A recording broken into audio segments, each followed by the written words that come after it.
Act 71 Hindi, अध्याय 366, अध्याय 220, 8 त्रिग्राम 9 शहरों की योजना, तीसरे आत्मिक जानवर का अनुबंध भाग 2।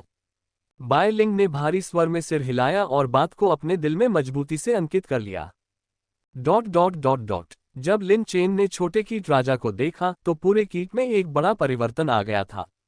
अतीत में बायलिंग की देखरेख में छोटा कीट राजा गोल-मटोल और गोरा था, लेकिन अब इसकी त्वचा सांवली हो गई है और यह अधिक निपुण हो गया है। जब उसने लिन चेन को देखा तो वह एक पल के लिए स्तब्ध रह गया, फिर अपनी भावनाओं को और अधिक नहीं रोक सका और दौड़कर उसके पास गया। लिन चेन ने उसे पकड़ लिया और धीरे से उसे शांत किया। वह समझ गया कि इस अवधि के दौरान छोटे कीट राजा को बहुत कष्ट सहना पड़ा था। हालांकि कड़ी मेहनत के बाद अच्छे नतीजे आते हैं। अब छोटा कीट राजा एक इंसान से भी बड़ा हो गया है और पहले ही 30वें स्तर पर पहुंच चुका है। उनका मानना है कि 6 महीने में ये शियाओबाई से आगे निकल जाएगा। प्रारंभ में कीट राजा के लिए स्तर बढ़ाना कठिन है, लेकिन एक बार जब कीड़े लगातार अंडे देने लगते हैं तो उन्नयन की गति आश्चर्यजनक होती है। छोटे कीट राजा ने चहचहाते हुए लिन चेन को बताया कि अब उसके पास लाखों छोटे कीड़े हैं और वह कीट राजा बन गया है। लिन चेन ने शर्मिंदगी के साथ सुना, इसकी प्रजनन क्षमता भयानक है। लिन चेन अपनी यात्रा का उद्देश्य नहीं भूला। उसने छोटे कीट राजा को कल्चर एजेंट की एक बोतल सौंप दी। ये संवर्धन एजेंट छोटे कीट राजा के लिए एक विकासवादी सूत्र के समतुल्य है, जो उसे अपनी नींव को स्थिर करने में मदद करता है। लिन चेन झूटोंग के साथ जाने से पहले सिर्फ आधा दिन ही रुके। जाते समय झूटोंग ने लिन चेन को एक खबर सुनाई। एल्डर यू ने कहा, जब तुम्हारे 2 आत्मिक जानवर बाहर आएंगे तो तुम उनके साथ दिव्य जानवर द्वीप पर जाओगे। लिन चेन दंग रह गया। सेलेस्टियल बीस्ट द्वीप एक रहस्यमय स्थान है जो धुंध में घिरा हुआ है, मानो समुद्र में कोई चमकदार मोती जड़ा हो। जब मनुष्यों ने इस द्वीप की खोज की तो उन्हें इसके अपार मूल्य का एहसास हुआ। इस प्रकार ब्लू स्टार के सभी प्रमुख राष्ट्रों के शीर्ष बीस्टमास्टर्स एक साथ इकट्ठा हुए और सेलेस्टियल बीस्ट द्वीप के चारों ओर एक शक्तिशाली सरणी अवरोध स्थापित करने के लिए कई साल बिताए। यह अवरोध एक अदृश्य बेड़ी की तरह काम करता है, जो द्वीप पर आत्मा जानवरों के स्तर को 40 से नीचे तक मजबूती से दबा देता है। तब से प्रत्येक वर्ष राष्ट्र द्वीप से बड़ी संख्या में निम्न स्तरीय लेकिन असाधारण रूप से उच्च गुणवत्ता वाले स्पिरिट बीस्ट्स को पकड़ सकते थे और अपनी राष्ट्रीय शक्ति को बढ़ाने के लिए लाभ श्रृंखला को विभाजित करने के लिए बीस्ट फाइटिंग कॉन्फ्रेंस का उपयोग कर सकते थे। दानव जाति स्वाभाविक रूप से लंबे समय से दिव्य पशु द्वीप की चाहत रखती थी, क्योंकि वे अच्छी तरह जानते थे कि द्वीप पर मौजूद आत्मिक पशु उनके समूह की शक्ति को बढ़ाने में कितनी मदद कर सकते हैं। इसलिए जब पहली बार अवरोध स्थापित किया गया था तो दानव जाति ने कुलीन बलों को इकट्ठा किया और एक ही चाल में अवरोध को नष्ट करने का प्रयास किया। हालांकि मनुष्य अच्छी तरह से तैयार थे और बाधा के बाहर एक तीव्र लड़ाई छिड़ गई। अंततः दानव जाति पराजित हुई और पीछे हट गई। इसका फायदा उठाते हुए देशों ने एक संयुक्त बयान जारी किया कि अगर यह अवरोध नष्ट कर दिया गया तो मानव और दानव जातियां एक व्यापक युद्ध में उतर जाएंगी। इस घोषणा ने दानव जाति को पूरी तरह से हार मानने पर मजबूर कर दिया। दिव्य पशु युग के बाद से मनुष्य सबसे अधिक एकजुट थे। इस बार हम चैंपियन हैं। विभिन्न देशों ने पहले ही सेलेस्टियल बीस्ट द्वीप पर इस वर्ष के स्पिरिट बीस्ट संसाधनों का सर्वेक्षण कर लिया है और हमें 108 स्पिरिट बीस्ट अंडे आवंटित किए गए हैं, जिनमें से यूलान साम्राज्य को 72 और तीसरे स्थान पर रहने वाले प्राचीन साम्राज्य जिजुन को 50 अंडे मिले हैं। झूटोंग ने जल्दी से कहा, और हम प्रवेश करने के लिए कतार में सबसे आगे हैं। इस बार स्पिरिट अकादमी को 12 अंडे मिलेंगे। आप 9 लोगों को एक एक अंडा मिलेगा और बाकी 3 अंडे स्पिरिट अकादमी स्वयं संभालेगी। नेशनल मास्टर्स इंस्टीट्यूट को विशेष रूप से 18 सीटें मिलती हैं तथा शेष सीटें दुबे पवेलियन द्वारा अन्य बलों को वितरित की जाती हैं। लिन चेन ये सुनकर मुस्कुराए बिना नहीं रह सके और बोले, आखिरकार हम अभी भी उनके लिए ही काम कर रहे हैं। ये वास्तव में असहज महसूस हुआ, क्योंकि दिव्य राजधानी में इन प्रमुख शक्तियों के शिष्य बिना किसी प्रयास के आसानी से इन सर्वोच्च आत्मिक जानवरों को प्राप्त कर सकते थे। यह अभिजात वर्ग का विशेषाधिकार है। वे अपने नेटवर्क और साधनों का लाभ उठाकर बिना किसी प्रयास के शीर्ष स्तर के संसाधन प्राप्त कर सकते हैं। वे पहले से ही काफी विचारशील हैं, झूटोंग ने कहा। हर साल डुबे पवेलियन सैन्य व्यवस्था को 40% स्पिरिट बीस्ट्स इनाम के तौर पर आवंटित करता है, जिससे सेनाओं को साझा संसाधन मिलते हैं जो बहुत ज्यादा नहीं होते। क्या हमारे साथ और भी लोग हैं? लिन चेन ने पूछा। नहीं, सिर्फ तुम दोनों। उस समय स्पिरिट अकादमी के सभी स्पिरिट बीस्ट तुम्हारे द्वारा चुने जाएंगे, झूटोंग ने उत्तर दिया। तुम भी अपनी पसंद का एक चुन सकते हो। ये सब अंडे हैं। तुम कुछ कैसे बता सकती हो? लिन चेन ने व्यंग्यात्मक लहजे में मुस्कुराया। जरूरी नहीं। उस जगह पर जाने का फायदा यह है कि आप अंदर के कुछ युवा आत्मिक जानवरों को वश में कर सकते हैं, जो एक ऐसा फायदा है जो दूसरों को नहीं मिल सकता, झूटोंग ने कहा। इसलिए दिव्य राजधानी के कई कुलीन परिवार भी वहां जाएंगे। लिन चेन ने सिर हिलाया और अंततः इस बात पर सहमति जताई। अगर यह सामान्य बात होती तो वह ऐसी जगह नहीं जाता। हालांकि इस बार जब महान बुजुर्ग उसके साथ होंगे तो उसे इसके बारे में चिंता करने की जरूरत नहीं होगी। वह इस अवसर का उपयोग अपने चौथे आत्मिक पशु का सावधानीपूर्वक चयन करने के लिए कर सकता था। ... समय उड़ता गया और लगभग 1 महीना बीत गया। एक दिन जब लिन चेन अभी भी सपने में था, उसे अचानक लगा कि उसके पास कोई भूतिया आवाजें कर रहा है। आंखें खोलकर उसने देखा कि बड़ा सफेद भालू नाच रहा है। लिन चेन ने अपनी आंखें रगड़ी, बाहर देखा और अंधेरी रात को देखकर सोचा कि जियो ही पागल हो गया है। गर्जना। बड़े सफेद भालू ने लिन चेन की ओर इशारा करते हुए दहाड़ लगाई। लिन चेन ने अपने कपड़ों को देखा और सोचा कि उसने जो पहना है उसमें कुछ भी गड़बड़ नहीं है। अगले ही पल उसे अचानक एहसास हुआ, वह स्तर ऊपर उठ गया था। अब वह 20वें स्तर पर है, एक मध्यवर्ती बीस्ट मास्टर है जो अपने तीसरे स्पिरिट बीस्ट को अनुबंधित करने में सक्षम है। दहाड़ दहाड़। बड़े सफेद भालू ने लिन चेन की ओर आशा भरी निगाहों से देखा, क्योंकि वह इतने समय से उत्सुकता से इंतजार कर रहा था। हालांकि लिन चेन मुस्कुराया और कहा, चिंता मत करो, अब तुम्हारे साथ प्रतिस्पर्धा करने वाला कोई अन्य जानवर नहीं है। पहले थोड़ी नींद लो और अच्छी तरह से तैयारी करो। बड़े सफेद भालू ने भी एक क्षण सोचने के बाद गंभीरता से सिर हिलाया, क्योंकि वह बहुत थका देने वाला दिन था। फिर भी स्वाभाविक रूप से उस रात उसे अच्छी नींद नहीं आई। भोर तक सहने के बाद आखिरकार वह नींद में ही सो गया। जब बड़ा सफेद भालू उठा तो दोपहर हो चुकी थी और सबसे पहले उसने लिन चेन को इधर उधर देखा। लिन चेन ने उसकी हलचल सुनकर कहा, आओ पहले खाओ और खाने के बाद हम अनुबंध करेंगे। चीख। बड़े सफेद भालू ने उत्साह से अपने पंजे से उसके पेट को थपथपाया और खाने के बाद वह एक आदर्श छात्र की तरह लिन चेन के सामने सीधा बैठ गया। जियाओबाई और अन्य लोगों के साथ पहले किए गए अनुबंध से अलग, लिन चेन इस बार बहुत गंभीर थे, क्योंकि उन्होंने कहा, जियाओ हे, तुम्हें अनुबंधित करना तो बस पहला कदम है। इसके बाद कई जानलेवा जांचें होंगी। क्या तुम अब भी तैयार हो? गर्जन। बड़े सफेद भालू ने गंभीरता से सिर हिलाया। इस दौरान उसने सभी बातों पर गहराई से विचार किया। विकास के नियम के आकर्षण को छोड़ दे तो फिलहाल उसके पास और कोई चारा नहीं है। अगर वह खुद को सामान्यता में ही रहने दे तो उसकी नियति केवल मृत्यु ही होगी। इस समय लिन चेन ने अनुबंध मुहर डालना शुरू किया, फिर अपना हाथ बड़े सफेद भालू के सिर पर रख दिया। अगले ही पल लिन चेन को अपना खुद का बीस्ट टैमिंग स्पेस दिखाई दिया। पहले की तुलना में लिन चेन का बीस्ट टैमिंग स्पेस हालांकि बहुत बड़ा नहीं था, लेकिन उसके एंट्री लेवल बीस्ट मास्टर दिनों की तुलना में काफी बढ़ गया था, अब लगभग 500 वर्ग मीटर।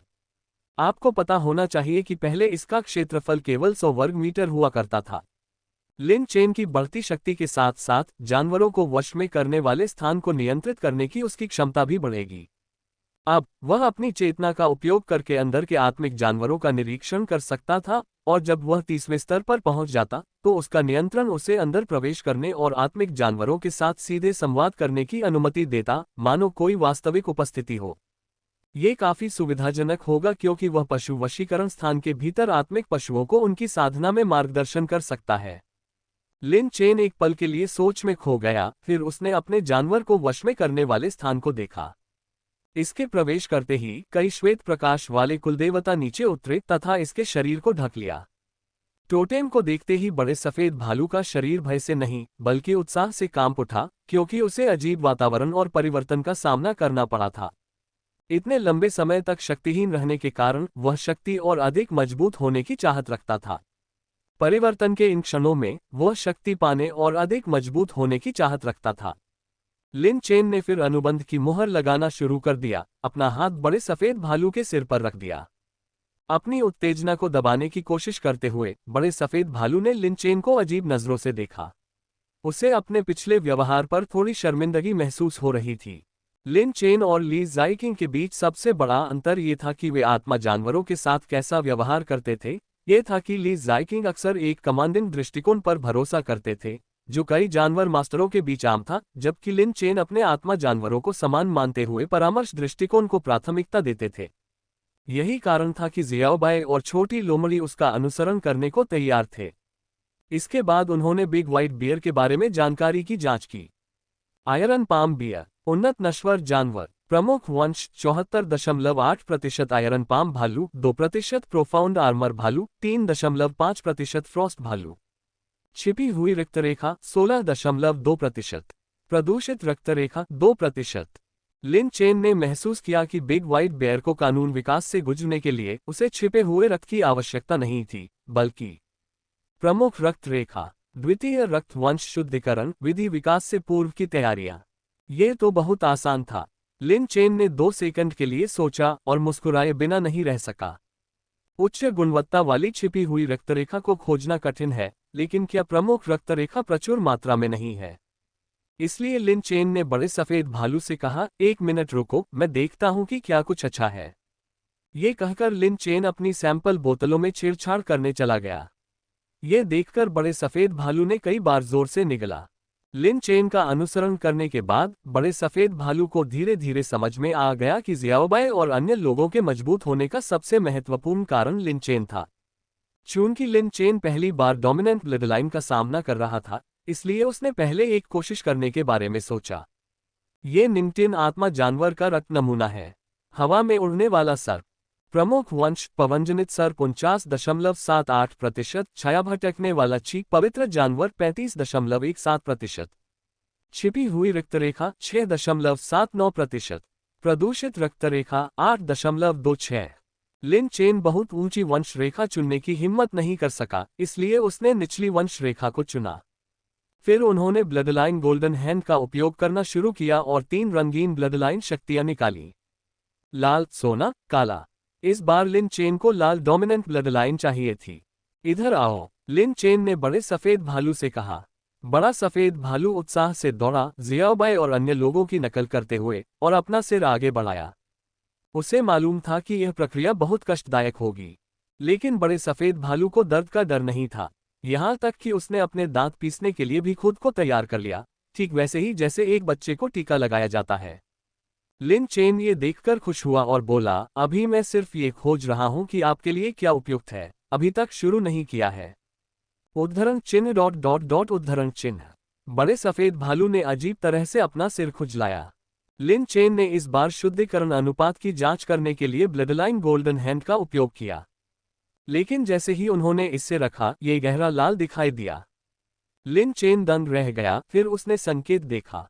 एलियन प्रमुख रक्तरेखा बेमेल, शुद्ध नहीं किया जा सकता। ये संकेत देखकर लिन चेन थोड़ा चकित हो गया। मतलब, एलियंस असंगत होते हैं? क्या सिर्फ एक ही प्रजाति के लोग ही एक दूसरे से मेल खा सकते हैं? या क्या सिर्फ एक ही प्रजाति के लोग ही एक दूसरे से मेल खा सकते हैं? गहरी सोच में डूबे लिन चेन की भौहें सिकुड़ गईं। यह अच्छी खबर नहीं है। यदि यह पहला विकल्प है, तो कठिनाई प्रबंधनीय है, क्योंकि भालू आत्मिक पशु क्षेत्र में एक बड़ी श्रेणी से संबंधित है, और भालू से संबंधित कई आत्मिक पशु हैं, इसलिए इसे प्राप्त करना कठिन नहीं होगा। यदि यह आयरन पाम बियर जनजाति तक सीमित है, तो कठिनाई काफी बढ़ जाती है। निचले स्तरों पर एक अच्छा डोमिनेंट ब्लडलाइन ढूंढना उतना कठिन नहीं है, लेकिन जैसे जैसे स्तर बढ़ता है, आयरन पाम बियर जनजाति की रक्तरेखा ढूंढना बहुत कठिन हो जाता है। लिन चेन को पता था कि उसे प्रयास करना होगा, इसलिए वह स्पिरिट अकादमी की ओर निकल पड़ा। लिंग माउंटेन सिटी के बीस्ट पेट शॉप में गया और 2 रक्तरेखाएं पाईं। सबसे पहले आयरन पाम भालू की रक्तरेखा। ऐसी दुकानों में आयरन पाम भालू आसानी से मिल जाता है। लिन चेन ने पैसे खर्च करके कुछ भालू के बाल खरीद लिए। प्रमुख रक्तरेखा 53.6%। दूसरा, भालू शाखा की वंशरेखा। Force beer. प्रमुख रक्तरेखा 49.65%। रक्तरेखा प्राप्त करने के बाद लिन चेन स्पिरिट अकादमी में लौट आया और जियोहेई की पहली रक्तरेखा शुद्धि शुरू करने के लिए तैयार हो गया। इस बार कोई समस्या नहीं होनी चाहिए। लिन चेन ने बड़े सफेद भालू की घबराहट देखी। लिन चेन ने इस बार मुद्दे को समझ लिया, लेकिन बड़ा सफेद भालू अनजान था। उसने सोचा कि यह उसकी अपनी शारीरिक समस्या थी, इसलिए तनाव स्पष्ट था। लिन चेन ने सबसे पहले आयरन पाम बियर की प्रमुख रक्त रेखा ली, उसे लाल रक्त बूंद में शुद्ध किया, फिर जियो हेई के सिर पर रक्त रेखा गोल्डन हैंड का इस्तेमाल किया। समान जनजाति रक्त रेखा रूपांतरण दक्षता 10%। सुरक्षित केवल 10%। लिन चेन आश्चर्यचकित था। हालांकि लिन चेन को उम्मीद थी कि यह कम होगा, लेकिन उसने कभी नहीं सोचा था कि यह इतना कम होगा। लिन चेन ने इसे छोड़ने का फैसला किया क्योंकि वह कई नमूने वापस लाया था, उसके पास कोई कमी नहीं थी। उन्होंने फोर्स बियर नमूना उठाया और ब्लडलाइन गोल्डन हैंड का पुनः उपयोग किया। आरवीएनएल शेयर मूल्य का 98.6% सटीकता दर के साथ एआई विश्लेषण। मधुमेह से हमेशा के लिए बच सकते हैं। सोने से पहले करें ये काम। समान स्रोत रक्त रेखा रूपांतरण दक्षता 18.1%। लिन चेन ने यह देखा और गहरी सांस ली। इससे एक बात स्पष्ट हो गई कि आयरन पाम बियर जनजाति पर विशेष रूप से हमला करने की कोई आवश्यकता नहीं थी। लिन चेन के लिए यह अच्छी खबर थी। अन्यथा बाद में लिन चेन को यह नहीं पता होगा कि जियो हेई के लिए रक्तरेखा कैसे खोजी जाए। जहां तक इस बात का प्रश्न है कि समान जनजाति की तुलना में समान स्रोत के लिए रूपांतरण दक्षता अधिक क्यों है, तो यह उचित है क्योंकि बल भालू एक उन्नत नश्वर जानवर नहीं है, बल्कि एक उन्नत आत्मा परिवर्तन है। इसलिए गुणवत्ता के मामले में फोर्स बियर थोड़ा बेहतर है। फिर भी रूपांतरण दक्षता बहुत कम है। सुरक्षा संकेत का अवलोकन थोड़ा जोखिम भरा है, लेकिन बहुत बड़ी समस्या नहीं। चलो इसके साथ चलते हैं। लिन चेन ने अपना मन बना लिया और तुरंत कार्रवाई की।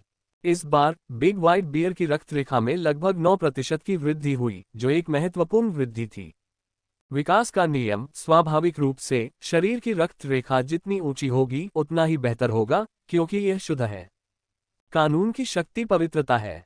तो लिन चेन ने बड़े सफेद भालू से कहा, सहन करो, पहली बार थोड़ा दर्द होगा। बड़े सफेद भालू ने अपने दांत पीस लिए, क्योंकि लिन चेन ने तेजी से रक्तरेखा स्वर्णिम हाथ का उपयोग करके बड़े सफेद भालू के शरीर में रक्तरेखा शक्ति का संचार किया। अगले ही पल बड़ा सफेद भालू पसीने से तरबतर हो गया, दर्द से वह जमीन पर लौटने लगा। इससे पहले बिग व्हाइट बियर ने जियाओबाई और जियाओ हॉन को रक्तरेखा सशक्तिकरण प्रक्रिया से गुजरते देखा था। उसने सोचा था कि वह इस दर्द को सहन कर सकता है, लेकिन कभी नहीं सोचा था कि यह इतना दर्दनाक होगा। लगभग 5 मिनट की पीड़ा के बाद बड़ा सफेद भालू अत्यधिक पीड़ा से बेहोश हो गया। लिन चेन ने यह देखा और उसने भी गहरी सांस ली।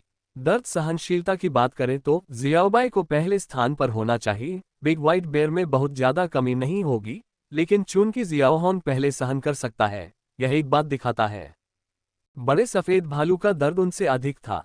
इसका कारण ये हो सकता है कि बिग व्हाइट बियर ने एक बार विकास में विफलता का अनुभव किया था।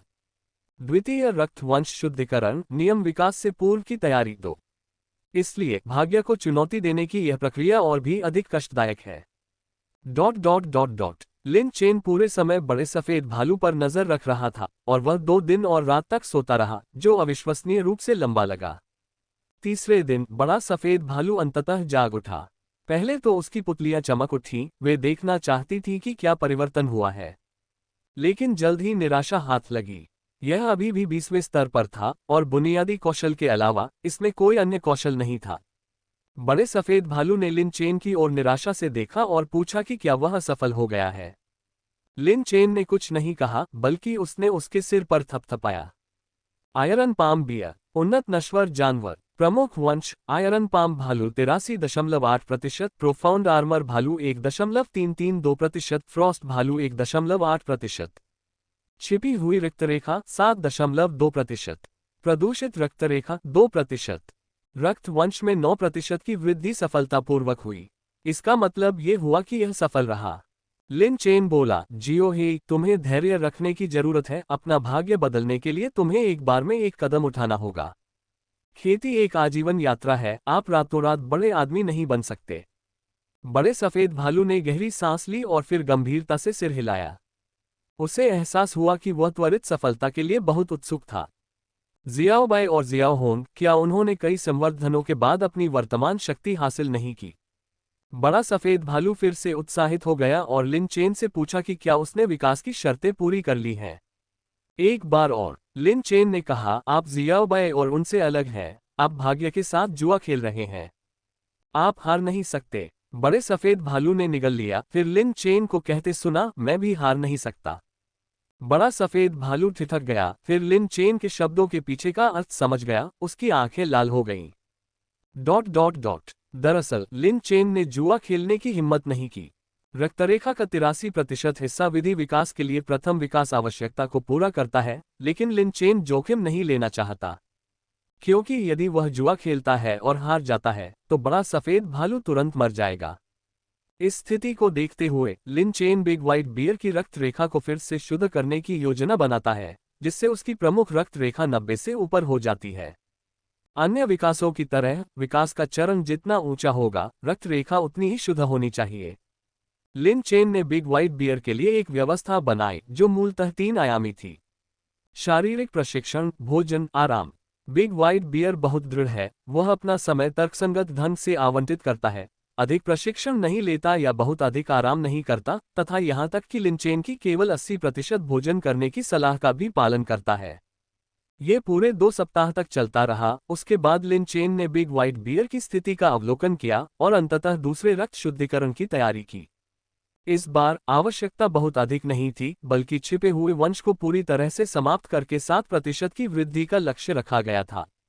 लिन चेन ने बिना समय बर्बाद किए बीस्ट पेट शॉप में वापस गया और संग्रह करने के शौक की आड़ में भालू के फर का एक गुच्छा अपने नाम कर लिया। कई प्रयासों के बाद लिन चेन को अंततः एक उपयुक्त उपाय मिल गया, जो लगभग 7% के बराबर था। लाल रक्त की बूंद को पकड़े हुए लिन चेन ने बड़े सफेद भालू से कहा, इसे आखिरी बार सहन करो। बड़े सफेद भालू ने सिर हिलाया। पिछली बार का दर्द याद करके ऐसा लगता है कि वह मौत से भी बदतर स्थिति थी, लेकिन दर्द के साथ लाभ भी आता है। बड़े सफेद भालू ने लिन चेन द्वारा किए गए चमत्कारों को देखा था और उन पर विश्वास किया था। जैसा कि लिन चेन ने कहा, वह मरना नहीं चाहता था। लिन चेन भी नहीं चाहता था कि यह मर जाए। जो है सामने रखो। बड़े सफेद भालू ने अपनी आंखें बंद कर ली। ऐसा लग रहा था जैसे गुवानगोन की हड्डियों को जहर ठीक करने के लिए खुरचा जा रहा हो। दूसरी बार लिन चेन ने रक्तरेखा शक्ति का संचार किया। अगले ही पल परिचित दर्द फिर से उभर आया। बड़ा सफेद भालू तैयार था, फिर भी वह अपनी पीड़ा को छिपा नहीं सका। हालांकि पिछली बार की तुलना में दर्द बहुत कम था और कुछ देर तक संघर्ष करने के बाद बिग व्हाइट बियर अंततः बेहोश हो गया। फिर से 2 दिन और रात बीत गए और जब बड़ा सफेद भालू जागा तो उसने यह नहीं देखा कि वह मजबूत हो गया है या नहीं, क्योंकि लिन चेन ने उसे बताया था अब वह केवल विकास के नियम के बाद परिवर्तन की प्रतीक्षा कर सकता है। जैसे कोई मछली ड्रैगन गेट के ऊपर से छलांग लगा रही हो। यदि यह छलांग लगा ले तो ये ड्रैगन बन सकता है, यदि ऐसा नहीं होता तो वह नमकीन मछली ही रह जाती है। बड़े सफेद भालू के जागने के तीसरे दिन लिन चेन ने तुरंत उसकी रक्तरेखा की जांच की। आयरन पाम बियर, उन्नत नश्वर जानवर। प्रमुख वंश आयरन पाम भालू 90.8%, प्रोफाउंड आर्मर भालू 1.332%, फ्रॉस्ट भालू 1.8%, छिपी हुई रक्तरेखा 0.2%, प्रदूषित रक्तरेखा 2%। लिन चेन ने ये देखा और अंततः मुस्कुराया।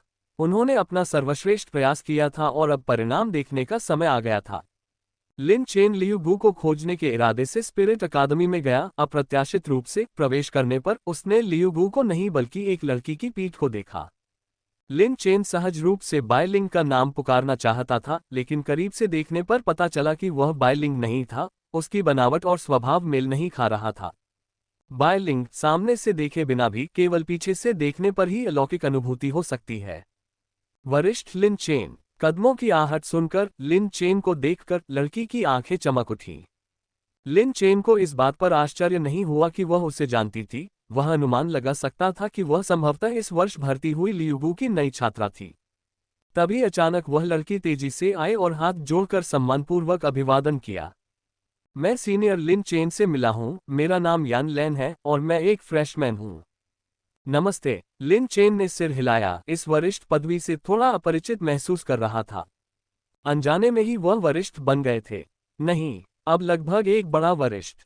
लिन चेन ने सोचा कि समय कितनी तेजी से बीत गया। स्पिरिट अकेडमी में आए हुए जल्द ही 3 साल हो जाएंगे। फिर पूछा, शिक्षक कहाँ हैं? शिक्षक मेरे आत्मिक जानवर की जांच कर रहे हैं, यान लैन ने उत्तर दिया। लिन चेन के प्रति उसके मन में एक अवर्णनीय प्रशंसा की भावना थी। संभवतः केवल वही नहीं थी, स्पिरिट अकादमी के सभी नए छात्र लिन चेन की प्रशंसा करते थे। यद्यपि ये सभी छात्र प्रतिभाशाली थे, लेकिन जानवर युद्ध सम्मेलन में लिन चेन की उपलब्धियों की तुलना में वे फीके लग रहे थे। यान लैन का अमरता का मार्ग मूल्यांकन उत्कृष्ट था, वह अपने पहले प्रयास में ही 35वीं मंजिल तक पहुंच गई। रास्ते में यान लैन लगातार अपने बारे में बात करती रही और लियू गू हाल ही में जिस काम में व्यस्त थी वह उसे अपना दूसरा स्पिरिट बीस्ट विकसित करने में मदद करना था। अंदर जाने पर लियू गू अभी भी व्यस्त था। लिन चेन को देखकर उसने पूछा, तुम यहाँ क्यों हो? फिर लिन चेन के स्तर को देखते हुए वह तुरंत समझ गया। लिन चेन अब 20वें स्तर पर था, जिसका अर्थ था कि वह जियो हेई से अनुबंध कर सकता था। एक क्षण रुको, लियू गू ने लिन चेन के साथ कुछ समझ साझा करते हुए कहा। लिन चेन एक तरफ खड़ा था, यान लैन के दूसरे आत्मा जानवर को देखकर थोड़ा आश्चर्यचकित था। विशाल आत्मा भालू, पवित्र जानवर, यह अभी भी 20वें स्तर पर होने के कारण एकदम नया विकसित हुआ प्रतीत हो रहा था। अगर मुझे पता होता कि यहाँ भालू है तो मैं उन्हें यहाँ इकट्ठा कर लेता। लिन चेन ने सांस छोड़ते हुए सोचा कि भालू के कुछ फर कैसे इकट्ठा किए जाएं। लगभग 3 घंटे के बाद लियू गू ने विशालकाय स्पिरिट भालू का निदान पूरा किया और अंत में कहा, यान लैन, आपके स्पिरिट बीस्ट का विकास अपेक्षा से बेहतर हुआ, कोई समस्या नहीं पाई गई। सचमुच? यान लैन की आंखें चमक उठी, वह बार बार कह रही थी, धन्यवाद शिक्षक। लियू गू ने धीरे से सिर हिलाते हुए कहा, आने वाले समय में इसे केवल पुनर्वास के लिए ही लें, खेती पर अत्यधिक ध्यान केंद्रित करने की आवश्यकता नहीं है। जब लियू गू बोल रहा था उसने लिन चेन की ओर देखा। उसने पहले कभी लिन चेन से ऐसे शब्द नहीं कहे थे। कारण सरल था, लिन चेन के 3 आत्मिक जानवर भूतों की तरह अनुशासित थे, उन्हें किसी अतिरिक्त मार्गदर्शन की आवश्यकता नहीं थी। जहां तक लिन चेन का प्रश्न है, उनका सैद्धांतिक ज्ञान अत्यंत गहन था। फिर लियू गू ने लिन चेन से बातचीत की और लिन चेन की जानकारी की पुष्टि की। यान लैन ने ये सुनकर चमकती आंखों से आगे बढ़ते हुए कहा, शिक्षक वरिष्ठ, क्या आप वरिष्ठ के तीसरे आत्मा जानवर को विकसित करने में मदद करने की तैयारी कर रहे हैं? लियू गू ने सिर हिलाया। यान लैन स्वाभाविक रूप से मेहनती और आज्ञाकारी प्रतिभाशाली भी थी, वह लियू गू की बहुत शौकीन थी। आखिरकार 2 साधारण छात्रों को लेने के बाद वह एक नियमित छात्र चाहते थे। क्या ये भालू विकास के नियम से गुजर रहा है? यान लैन ने आगे पूछा। लिन चेन की प्रसिद्धि इतनी फैल गई थी कि स्पिरिट अकादमी के लोग उसके 3 स्पिरिट बीस्ट्स के बारे में जानते थे, जिनमें तीसरा कानून विकास की तैयारी कर रहा था। इससे पहले कि लियू गू सिर हिला पाता, यान लैन ने लिन चेन की ओर देखा और उम्मीद भरी नजरों से कहा, वरिष्ठ, क्या मैं देख सकती हूँ? बस देखने के लिए। यान लैन को विधि विकास में वास्तविक रुचि थी, क्योंकि बहुत कम लोग इसे आगे बढ़ाने का साहस करते थे। जरूर, लिन चेन को कोई आपत्ति नहीं थी, चूंकि वह लियू गू की छात्रा थी, इसलिए वह उसकी छोटी बहन भी थी। धन्यवाद सीनियर, यान लैन ने उत्साह से अपना हाथ उठाते हुए कहा, मैं खाना पकाने और सफाई का ध्यान रखूंगी। वह सचमुच काम पर भाग गई, जबकि लियू गू ने यह देखकर हंसते हुए लिन चेन से कहा, मैंने जिन जड़ी बूटियों की जांच की उनमें कोई समस्या नहीं है, वे फॉर्मूले से मेल खाती हैं। फिर उन्होंने कहा, विकास के नियम के अनुसार अत्यधिक उच्च तापमान बनाए रखना आवश्यक है। अकेले, मुझे दुर्घटनाओं का डर है, आप डीन को आमंत्रित करें। बड़े सफेद भालू का विकास। लिन चेन झूटोंग से मिलने गए और उन्हें स्थिति समझाए। सुनने के बाद झूटोंग ने सहमति जताई, यहाँ तक कि कुछ उम्मीद भी जताई, और कहा, दूसरे लोग बैलों को पालते हैं, आप भी बैलों को पालें। दूसरे लोग लोमड़ियों को पालते हैं, आप भी लोमड़ियों को पालें। आप जिसे पालते हैं वह इतना दुर्जय कैसे होता है? मैं वास्तव में देखना चाहता हूं कि आपके लौकी में क्या छिपा है। भाग्य, लिन चेन ने व्यंग्यात्मक मुस्कान के साथ जवाब दिया। हाँ, अगर आपकी किस्मत इतनी अच्छी है तो नेशनल मास्टर्स इंस्टीट्यूट में जाने वाला बायलिंग नहीं, बल्कि आप होंगे, झूटोंग ने जवाब दिया। बायलिंग की बात करते हुए झूटोंग ने लिन चेन को राष्ट्रीय मास्टर संस्थान की कुछ स्थितियों के बारे में भी बताया। नेशनल मास्टर्स इंस्टीट्यूट की नवीनतम सार्वजनिक रूप से जारी जानकारी के अनुसार उन्होंने बायलिंग सहित कुल 9 शिष्यों की भर्ती की है। इसमें सेलेस्टियल कैपिटल द्वारा नामित चाइल्ड ऑफ फॉर्चून भी शामिल है। लिन चेन ये सुनकर आश्चर्यचकित हुए और बोले, तो यह निष्पक्ष प्रतिस्पर्धा है। बायलिंग जरूरी नहीं कि राष्ट्रीय उपदेशक हो। फिलहाल सेलेस्टियल कैपिटल इसे इसी तरह आंक रहा है। उन्हें लगता है कि झोंग नान दबाव में ऐसा कर रहा है, झूटोंग ने कहा, हालांकि उसके स्वर में थोड़ी हिचकिचाहट थी। डीन की राय कुछ और है। लिन चेन ने तुरंत ध्यान दिया। मैंने झोंग नान के साथ ज्यादा बातचीत नहीं की है, लेकिन महान बुजुर्ग ने उसके साथ काफी बातचीत की है। झू टोंग ने कहा, झोंग नान आमतौर पर अपने कार्यों में बहुत दृढ़ रहता है, शायद ही कभी दूसरों के आगे झुकता है। जब उसने सत्ता संभाली तो उसने दिव्य राजधानी शक्ति को शुद्ध कर दिया।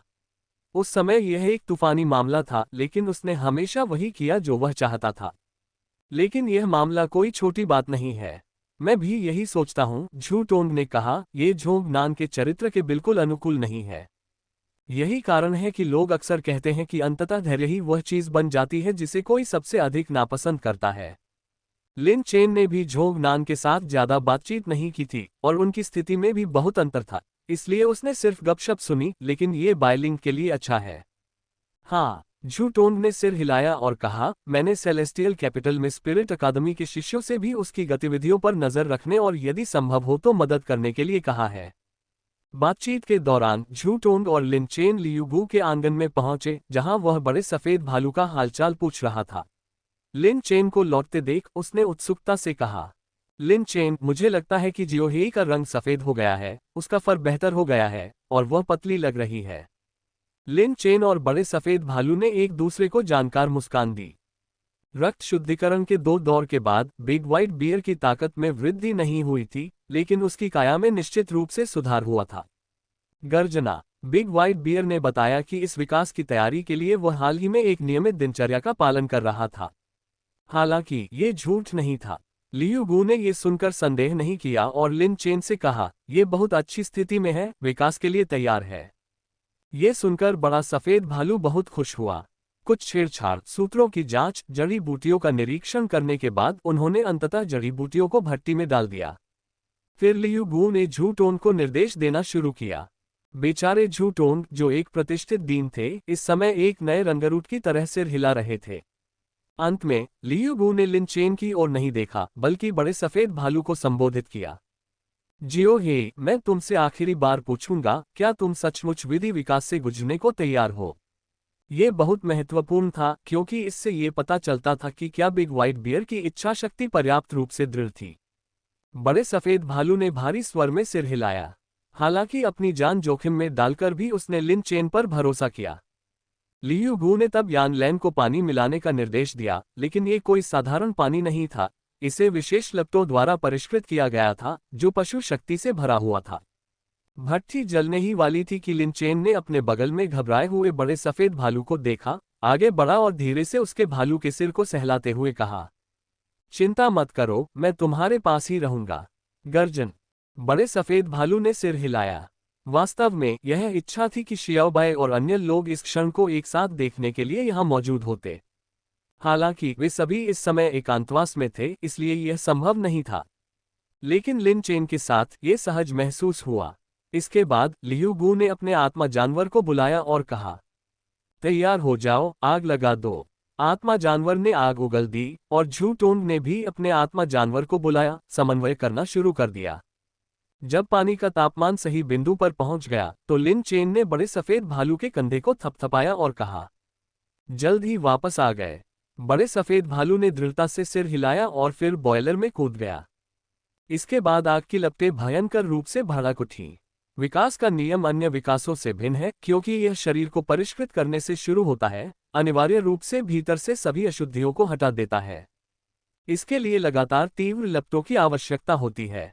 बड़ा सफेद भालू उसमें गहराई तक फंसा हुआ था और दर्द से चिल्ला रहा था, क्योंकि उसकी त्वचा झुलस गई थी। सबसे कठिन हिस्सा था, जड़ी बूटियों में कई उपचारात्मक औषधियां भी थीं, इसलिए जब बड़ा सफेद भालू जल जाता था तो जड़ी बूटियां उसे तुरंत ठीक कर देती थीं, लेकिन वह फिर से जल जाता था। यह प्रक्रिया इतनी क्रूर थी कि पूरा बॉयलर खूनी पानी से भर गया। यान लैन ये दृश्य देखकर और अधिक नहीं देख सकी और उसने अपना सिर घुमा लिया। हालांकि लिन चेन देखता रहा और मन से संवाद करते हुए प्रोत्साहित किया, जियोहेई, धीरज रखो। एक बार जब आप इस परीक्षण से गुजर जाएंगे तो एक विशाल आकाश आपका इंतजार कर रहा है। ये दर्दनाक प्रक्रिया लगभग 3 घंटे तक चली और लियुगू की भविष्यवाणी सही साबित हुई। यदि झू टोंग की सहायता न होती तो लियुगू अकेले इतने लंबे समय तक पशु शक्ति का उपभोग नहीं कर पाता। 3 घंटे के बाद बिग व्हाइट बियर ने अंततः अपनी पीड़ा समाप्त की और फिर गहरी नींद में सो गया। लेकिन इसने कोकून नहीं बनाया, यह अपने मूल स्वरूप में ही रहा। लिन चेन और अन्य सभी लोग तनावग्रस्त हो गए। कानून विकास में सबसे कठिन चरण कोकून का निर्माण करना है। पहले कदम की सफलता दर केवल 50% थी। अन्य विकासों के विपरीत, चाहे सफल हो या असफल, एक कोकून अवश्य बनेगा। पहले दिन कोई कोकून नहीं। दूसरे दिन भी कोई जवाब नहीं मिला। तीसरे दिन फिर वही स्थिति। लिन चेन चिंता करने से खुद को नहीं रोक सका। यदि बड़ा सफेद भालू कोकून बनाने में असफल रहा तो इसका मतलब होगा सफेद भालू का विकास भाग 2। ये पहले ही मर चुका है। आकाशीय राजधानी, राष्ट्रीय मास्टर संस्थान। आज से आप सभी राष्ट्रीय उपदेशक के शिष्य हैं और आपके पास राष्ट्रीय उपदेशक पद के लिए प्रतियोगिता में भाग लेने की योग्यता भी होगी। झांग जिन वहीं खड़े हो गए और नीचे खड़े 9 लोगों को संबोधित करने लगे, जिनमें बाई लिंग भी शामिल थी। हालांकि नेशनल मास्टर्स इंस्टीट्यूट दुर्भावनापूर्ण प्रतिस्पर्धा को प्रोत्साहित नहीं करता है, बल्कि यह आपकी अपनी प्रगति में सफलता को प्रोत्साहित करता है। यदि कोई भी दुर्भावनापूर्ण आंतरिक कलह में सम्मिलित पाया गया तो उसे सीधे राष्ट्रीय मास्टर्स संस्थान से निष्कासित कर दिया जाएगा। जैसे ही ये शब्द बोले गए, नीचे खड़े कई लोग स्तब्ध रह गए। उनमें से 5 को प्रमुख बलों द्वारा भेजा गया था, जिनका उद्देश्य राष्ट्रीय उपदेशक के पद के लिए प्रतिस्पर्धा करना था, साथ ही राष्ट्रीय मास्टर संस्थान की निगरानी करना था। उनमें गु परिवार का एक प्रतिनिधि भी शामिल था। गु निंग सावधान थी और वास्तव में भाग्य की संतान थी। गु परिवार ने निश्चित रूप से अपने स्वयं के कारणों से उनकी सिफारिश की थी। जैसे ही झांग जिन ने बोलना बंद किया, गु निंग ने पूछा, वरिष्ठ भाई, मेरा एक प्रश्न है, कृपया आगे जाएं। यह अफवाह है कि राष्ट्रीय गुरु के शिष्यों को महीने में एक बार गुरु से अकेले में मिलने का मौका मिलता है। क्या ये सच है? हाँ, झांग जिन ने कहा, आप में से प्रत्येक को शिक्षक के साथ अकेले समय बिताने का हर महीने एक अवसर मिलेगा, इसलिए इसका अच्छा उपयोग करें। बोलते समय झांग जिन ने बाई लिंग की ओर देखा। बाद वाले को तुरंत समझ आ गया। अन्य लोग महीने में केवल एक बार ही जा सकते थे, लेकिन झांग जिन ने उससे कहा कि वह जब चाहे जा सकती है। जब दूसरों ने ये सुना तो वे बहुत खुश हुए। इस बीच झांग जिन ने राहत की सांस ली और पिछवाड़े में झोंग नान के घर की ओर चल पड़े। अंदर जाने से पहले उन्होंने हाथ जोड़कर अभिवादन किया और कहा, गुरुजी, सभी अपनी जगह पर हैं। क्या 8 त्रिग्राम 9 शहर योजना शुरू हो सकती है? झांग जिन अंदर से बेहद उत्साहित था। वह बहुत कम उम्र से ही झोंग नान के साथ थे और उनके विचार वास्तव में काफी शुद्ध थे। वह बस यही आशा करते थे कि कैंगलिंग प्राचीन देश बड़ा और मजबूत बनेगा। इसलिए झोंग नान के प्रमुख शिष्य के रूप में झांग जिन को ये सुनकर निराशा नहीं हुई कि वह राष्ट्रीय उपदेशक पद की दौड़ में नहीं है, क्योंकि जब झोंग नान ने कहा कि वह योग्य नहीं है, तो इसका मतलब था कि वह वास्तव में योग्य नहीं थे। झांग जिन का मानना था कि जब तक कैंगलिंग प्राचीन देश समृद्ध रहेगा, तब तक बाकी सब कुछ कोई मुद्दा नहीं होगा। तभी दरवाजा खुला और झांग जिन अंदर आया और उसने झोंग नान को देखा। झोंग नान ने जोर से खांसते हुए कहा, उनमें से कुछ के इरादे गलत हैं। मैं समझ गया। झांग जिन ने सिर हिलाया। हालांकि मेरा मानना है कि लोग स्वाभाविक रूप से अच्छे होते हैं, झोंग नान ने कहा। खासकर वे जिनके पास धन है, क्योंकि खलनायकों का भाग्य उनके साथ नहीं होता। ये सुनकर झांग जिन तुरंत समझ गए और बोले, चिंता मत कीजिए गुरुजी, मैं नियमित शिक्षण के दौरान उनका अच्छा मार्गदर्शन करूंगा, जैसे आपने मुझे पहले सिखाया था। झोंग नान ने पीली मुस्कान के साथ कहा, अब अराजकता का समय है। पूरे कैंगलिंग प्राचीन देश में मैं केवल आप पर भरोसा कर सकता हूं। मेरे पास ज्यादा समय नहीं बचा है और आपको बाई लिंग को उस पद पर पहुंचाने का कोई रास्ता ढूंढना होगा। प्रतीक्षा का समय बहुत लंबा था और चौथे दिन भी कोकून नहीं बन पाया था। लिन चेन थोड़ा डरा हुआ था। हालांकि 5वें दिन सुबह सुबह उन्हें अंततः आशा की किरण दिखाई दी। बड़े सफेद भालू का सिर एक कोकून का रूप लेने लगा। यह देखकर लिन चेन ने राहत की गहरी सांस ली। 2 दिनों तक उसने चाय या भोजन के बारे में नहीं सोचा था और केवल 2 घंटे ही सोया था। बड़े सफेद भालू पर कोकून बनने के संकेत देखकर लिन चेन को आखिरकार रात में अच्छी नींद आई। विकास की प्रक्रिया बहुत लंबी है और निश्चित रूप से इसे कुछ ही दिनों में पूरा नहीं किया जा सकता। 8 दिन और बीत गए और बड़े सफेद भालू ने अंततः एक मोटा कोकून बना लिया, जिससे लिन चेन ने एक बार फिर राहत की सांस ली। अब बस इतना ही आवश्यक था कि अंतिम विकास के पूरा होने तक शांतिपूर्वक प्रतीक्षा की जाए। इसके बाद की अवधि में लिन चेन ने मुश्किल से ही वहां से प्रस्थान किया, क्योंकि उनका मानना था कि यदि आत्मिक जानवर भी गहरी नींद में चले जाएं, तो भी उनमें जागरूकता की भावना बनी रहेगी।